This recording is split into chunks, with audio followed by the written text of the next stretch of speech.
नमस्कार साथियों, आप सबका पुनः स्वागत है श्रद्धा वेद पुराण में। तो आज हम लोग डिस्कस करने वाले हैं श्रीमद् भगवद गीता अध्याय 4 श्लोक अर्थ 10। इससे पहले हम लोगों ने श्रीमद् भगवद गीता के अध्याय 1, 2, 3 के सभी श्लोक सरल हिंदी भाषा में दोनों ही चैनल श्रद्धा वेद पुराण, श्रद्धा एस्ट्रो ज्योतिष में अपलोड कर दिए हैं। आप में से कोई भी व्यक्ति अलग अलग श्लोकों का सरल हिंदी अनुवाद चाहता है तो आप प्लेलिस्ट सेक्शन में जाएं, जहां आपको भगवद गीता नाम से प्लेलिस्ट मिलेगी, जहां आपको सभी श्लोक अर्थ सरल हिंदी भाषा में उपलब्ध हो जाएंगे। तो आज का ये श्लोक अर्थ क्या कहता है? भगवान श्री कृष्ण अर्जुन को समझाते हुए कहते हैं, पहले भी जिनके राग, भय और क्रोध सर्वथा नष्ट हो गए थे और जो मुझ में अनन्य पूर्वक स्थित रहते थे, ऐसे मेरे आश्रित रहने वाले बहुत से भक्त उपयुक्त ज्ञान रूप तप से पवित्र होकर मेरे स्वरूप को प्राप्त हो चुके हैं। यानी हमारे मन में भी, जैसे अर्जुन के मन में ये विचार जाग रहा है कि क्या भगवान इतना अच्छा वर्णन कर रहे हैं कर्मयोग सिद्धांत का, क्या मैं उस सिद्धांत को समझकर भगवत प्राप्ति कर सकता हूं? तो एक अच्छे गुरु का ये एक दायित्व है कि भाई जो शिष्य अगर कुछ ऐसी मनोकामना कर रहा है, उसकी मनोकामना को सही दिशा दे। तो भगवान ने तुरंत बहुत ही अच्छे शब्दों में बताया कि भाई पहले भी, माने जो अब मन में हमारे विचार उत्पन्न हुआ है कि क्या मैं ये सिद्धांत जो आप बता रहे हैं कि जहां पर कोई पाप नहीं लगेगा किसी कर्म का, कोई पुण्य नहीं मिलेगा और मैं संपूर्ण हो जाऊंगा, मैं परमात्मा को प्राप्त करूंगा, मेरे जो जीवन का लक्ष्य है, वास्तविक उद्देश्य है, मैं उसको प्राप्त, क्या मैं भी उसके लिए एलिजिबल हूं क्या? तो भगवान कहते हैं बिल्कुल, पहले भी। अब उसके लक्षण बताए गए हैं, किस प्रकार के लोग ऐसा कर चुके हैं, जिनके राग, हमारा जो सांसारिक वस्तुओं के प्रति, भाई ये मिलने से मुझे ये प्राप्त हो जाए, ये तो वो राग ही है जिससे हमें फिर आगे भय उत्पन्न हो जाता है कि भाई जैसे मान लो मुझे अपने प्रॉपर्टी से मेरा बड़ा प्रेम हो गया, ये प्रॉपर्टी मेरी है, मेरी संतानों से मुझे बहुत प्रेम हो गया, तो फिर उस प्रेम के कारण एक भय उत्पन्न होता है। और ये प्रॉपर्टी, पहले तो मैं सोचता ही नहीं था कि भाई अब प्रॉपर्टी बहुत होगी, तो मैंने सब अपना कैलकुलेशन बना लिया कि इतनी मेरी प्रॉपर्टी है, अगर इसमें से घटेगा तो मुझे इतने करोड़ का नुकसान हो जाएगा। तो जैसे घटता है बड़ा ज्यादा भय उत्पन्न हो जाता है। पहले जब शुरुआत में कुछ भी नहीं था तो मैं कहता था भगवान तेरा तुझको अर्पण क्या लागे मेरा, यानी तब मैंने कोई ऐसा चार्ट बनाकर कैलकुलेट नहीं किया था। लेकिन जब मैं इस प्रकार की कैलकुलेशन करने लग गया कि नहीं, ये सारा प्रॉपर्टी किसने बनाया है?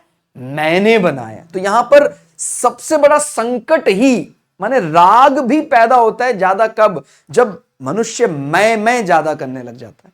और जब तक प्रकृति की सेवा में लगे हैं, हम प्रकृति का पार्ट है, जब ये भावना रहती है तो ये जो मैं बड़ा खतरनाक है, अहम बड़ा खतरनाक है।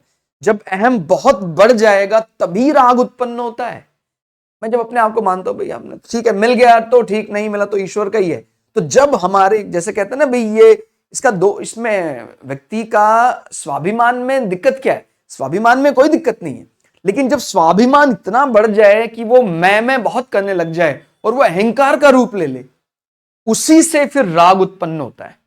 क्योंकि मैं अपने आप को अब मैं ज्यादा बड़ा मानने लगा हूं, तो ये मेरा अधिकार है, ये मेरा अधिकार है, और राग से फिर घटता है, बढ़ता है, इस कैलकुलेशन में व्यक्ति को भय उत्पन्न हो जाता है।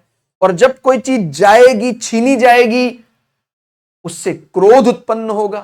तो जो व्यक्ति इन विषयों से सर्वथा, जिन्होंने इन विषयों को नष्ट कर दिया है, अपना कोई मैं करना नहीं है, अपने को मैं ज्यादा नहीं होगा तो राग भी नहीं होगा, भय नहीं होगा, क्रोध नहीं होगा। तो जो इन विषयों से दूर हो चुके हैं और जो मुझ में अनन्य प्रेम पूर्वक स्थित रहते हैं।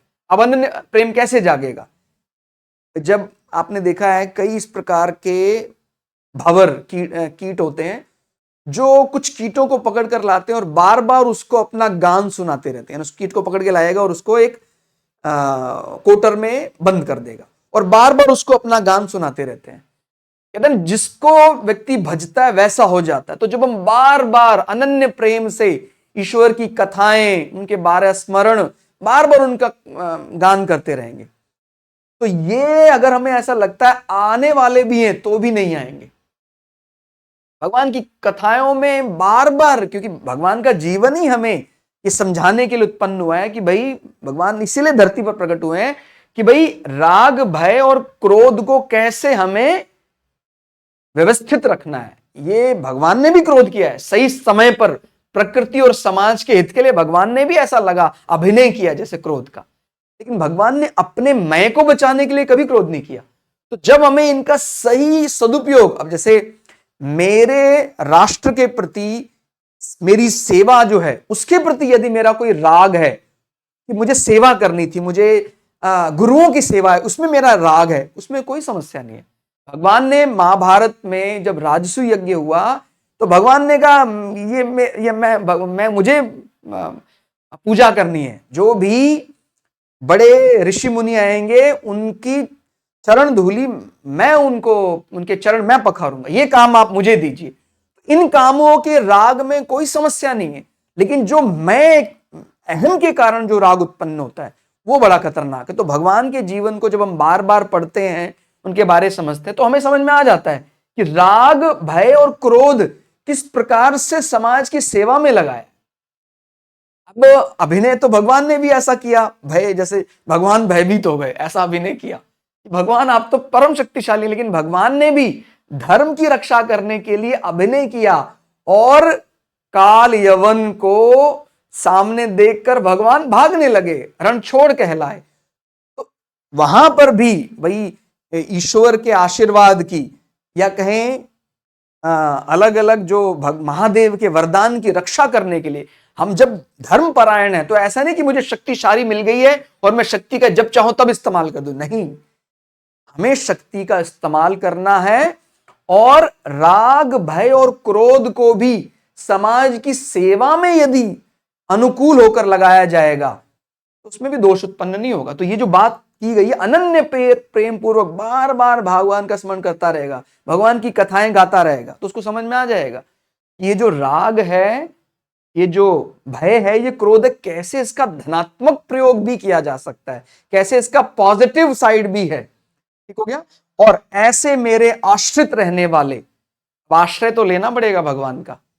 आश्रय आपने प्राइम मिनिस्टर का लिया है, चीफ मिनिस्टर का लिया है, आपने मेंबर ऑफ पार्लियामेंट का लिया है, मेरे अंकल जी यहाँ के एमएलए वो सारे मेरे काम करा देंगे, वो ठीक है।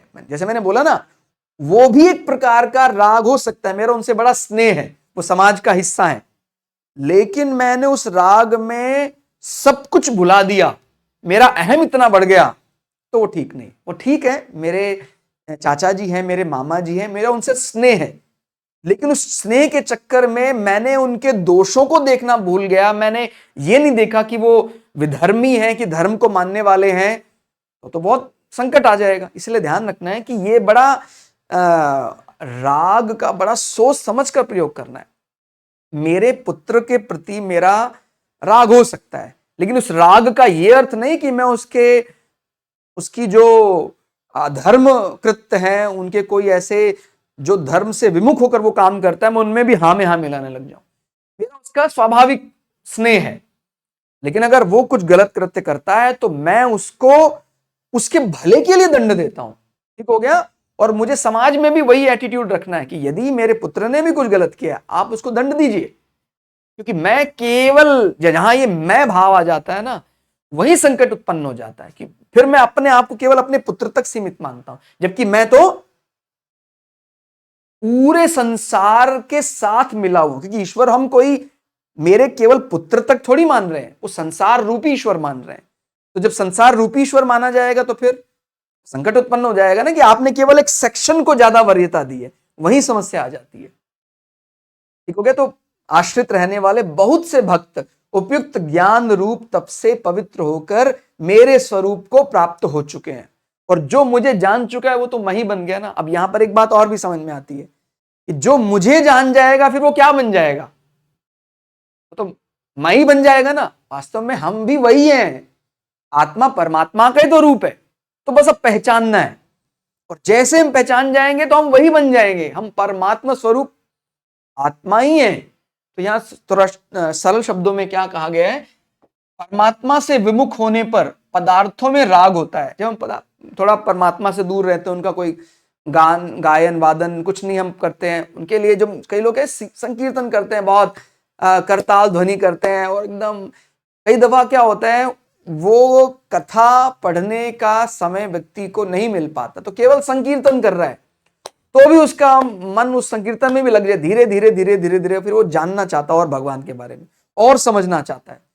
तो शुरुआत तो करे कहीं ना कहीं, कीर्तन से संवाद करे भगवान के लिए, और नाचे, वहीं से शुरुआत करे, शुरुआत तो करे। और जब वो शुरुआत करेगा तो धीरे धीरे वो नृत्य फिर भगवान के लिए गाएगा, बजाएगा, भगवान को पढ़ेगा, भगवान को जानेगा, तो वो भगवानमय हो जाएगा, भगवान जैसा ही हो जाएगा वो। ठीक हो गया। जो भगवान के लोक में रहने वाले हैं वो भगवान जैसे ही हैं, जय विजय जो है वो भगवान का चतुर्भुज रूप ही उनके पास है। ठीक हो गया। परमात्मा से विमुख होने पर पदार्थों में राग होता है। अधिक राग लोभ को उत्पन्न करता है। सांसारिक प्राप्ति में बाधा पहुंचने से फिर क्या होगा, क्रोध, कि भाई ये वस्तु तो मेरी थी, इससे मुझे मिलना चाहिए था, क्यों नहीं मिला, उससे गुस्सा आता है। फिर इससे फिर ये जो हमारा पाप की गठरी है बढ़ता शुरू हो जाता है। और यदि हमारा मैं समाप्त कर ले, हम बहुत मैं करते हैं ना, मेरा, मुझे तूने कैसे नहीं दिया, मेरे परिवार पर ऐसा हो गया, अरे हम जब इस मैं को बहुत सीमित कर लेते हैं तो सारे संकट उत्पन्न होते हैं। तो मैं को बड़ा बनाओ ना, पूरा राष्ट्र मैं हूं, पूरा धरती मैं हूं। जब ये इस प्रकार की भावना आ जाती है तो हम हर जगह धर्म को देखने में सक्षम हो जाते हैं। नहीं तो केवल अपने परिवार में ही धर्म देखेंगे, फिर हमें और कहीं धर्म दिखाई नहीं देगा। इसलिए मैं को सीमित ना करें। भगवान के रूप और लीलाओं में आकर्षण होने से संसार का राग स्वतः मिट जाता है। जैसे मैंने बोला ना, बार बार भंवरे की तरह वो भंवरा कीट जो है, जो बार बार गाना सुनाता रहता है, तो ऐसे हम भी भगवत स्मरण करते रहे तो हम भी भगवान में ही हो जाएंगे। नाशवान वस्तुओं को अपनी ओर अपने लिए ना मानना ज्ञान तप है। ठीक हो गया। ज्ञान योग साधना है कि भाई ये जो नाशवान वस्तुएं हैं संसार की है, संसार के लिए समर्पित है, हमारी नहीं है। तो एक प्रकार का हमारा कर्तव्य है, ड्यूटी है, हम वो कर रहे हैं, जो भी काम हमें मिला बड़ी निष्ठा के साथ कर रहे हैं, जिससे मनुष्य परम पवित्र हो जाता है। जितने भी तप बताए हैं संसार में, उन तप में सबसे बड़ा तप यही है, ज्ञान तप। जान लेना इस बात को कि भाई जो भी ये वस्तुएं मिली है संसार की हैं, तेरा तुझको अर्पण क्या लागे मेरा। लेकिन ये केवल वाक्य तक सीमित ना हो, सच में ऐसा ही हो कि आज यदि मुझे बहुत अच्छे कर्तव्य परायणता के कारण मुझे बहुत सा धन भी मिल गया, तो भी मेरी निष्ठा है, इसमें कोई मुझे गारंटी वारंटी किसी को नहीं देनी है, ये मुझे गारंटी वारंटी लेनी है कि जो धन मैंने अर्जित किया है पूरी तरह समाज की सेवा में ही लगेगा। तो जब ये गारंटी वारंटी, धन अर्जित करने में कहां समस्या है, किसने समस्या बताई है? धर्म अर्थ काम मोक्ष, कर्तव्य परायणता से अपनी ड्यूटी कीजिए, उसमें यदि अर्थोपार्जन हो रहा है बहुत बढ़िया है, तो आपको अर्थ मिल रहा है बहुत सा, रोका किसने? अर्थ कमाइए, लेकिन उस अर्थ को धर्म विमुख होकर नहीं कमाना है। और फिर उस अर्थ से जब तक शरीर है तो कामना पूर्ति भी शरीर की करनी ही पड़ेगी। और ये अभ्यास करते करते, धर्म का अभ्यास करते करते कब हम मुक्ति की ओर अग्रसर हो जाएंगे हमें पता भी नहीं लगेगा। तो जो मुक्ति है, इसके लिए जो टूल या जो टेक्निकल वे है मुक्ति को पाने का, वो धर्म ही है। ठीक हो गया। कोई ये कह दे कि मैं धर्म का पालन नहीं करूंगा सीधा मुक्ति चला जाऊंगा, ऐसा नहीं है भाई। वहां तो एक ऐसा विंडो है जिस पर पासवर्ड लगाना पड़ता है, और पासवर्ड कहां से पता लगेगा? धर्म का पालन करने से ही वो विंडो खोलेगा, जो मुक्त होने वाला विंडो। नहीं तो वहां खड़े रहो, बाहर करोगे क्या? जो लोग कहते हैं ना कि भाई हाँ मुक्त होने के लिए हमें सब कुछ त्यागना पड़ता है, लेकिन पहले अभ्यास तो करें। वो धर्म में रहकर ही अभ्यास होता है। वो मैं मानता हूं, मुक्ति के लिए हमें अंततो गत्वा सत्व रज तम को भी त्यागना पड़ेगा मुक्ति के लिए। लेकिन पहले ये तो समझो, विष्णु, ब्रह्मा, महेश ये हैं क्या, पहले इनको तो समझो। ठीक हो गया। सत्व रज तम को समझा नहीं, और पहले मुक्ति के लिए तो पहले हमें यह समझना पड़ेगा सत्व रज तम है क्या। तो ज्ञान मार्ग का अभ्यास करने से मनुष्य जान जाता है कि जैसे भगवान नित्य निरंतर हैं, ऐसे ही आत्मा जीव नित्य निरंतर है।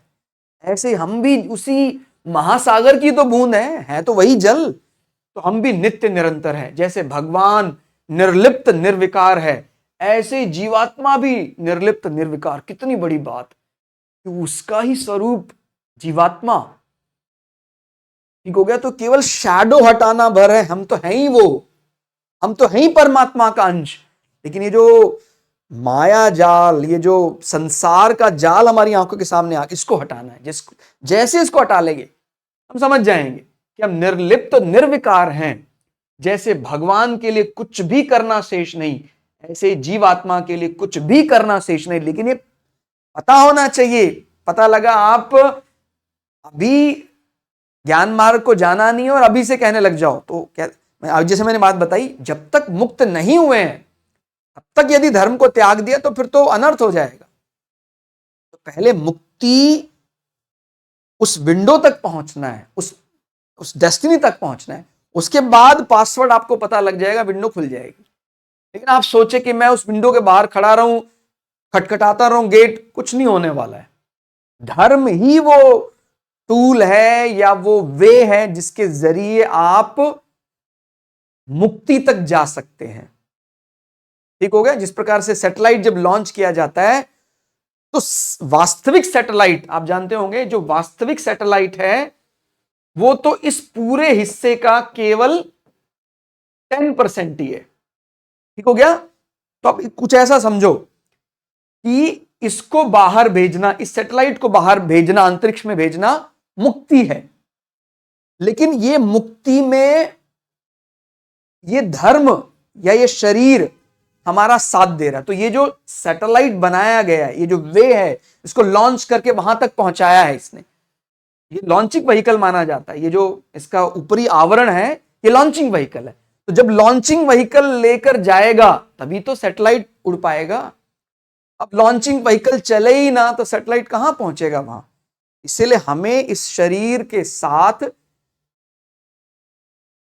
मुक्ति तक पहुंचना है। और वो शरीर माने हमारा जो शरीर है ये लॉन्चिंग व्हीकल है, इसमें बैठी हुई जीवात्मा वो सैटेलाइट है। लेकिन वो सीधा मुक्त नहीं हो सकता है।